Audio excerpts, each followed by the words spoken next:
हाज़रीन, अस्सलाम वालेकुम।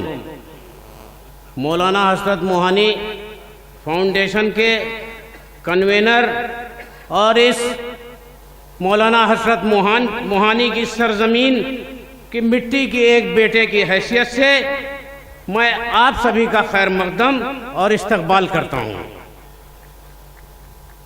आज अपने कस्बे में एक खूबसूरत और पुरवकार अदबी महफिल का इनेकाद मेरी खुश यकीनी है।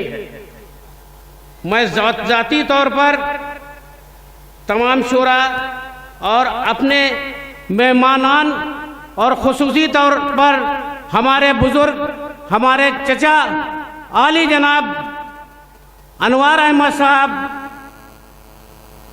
और यहाँ पर आए हुए सभी सामीन को मुबारकबाद देता हूँ, उनका शुक्रिया अदा करता हूँ और आप लोगों से ये भी उम्मीद करता हूँ कि आप लोग आज इस तारीख़ी मुशायरे को बहुत ही अदबी महफिल के साथ सुनेंगे। बहुत बहुत शुक्रिया।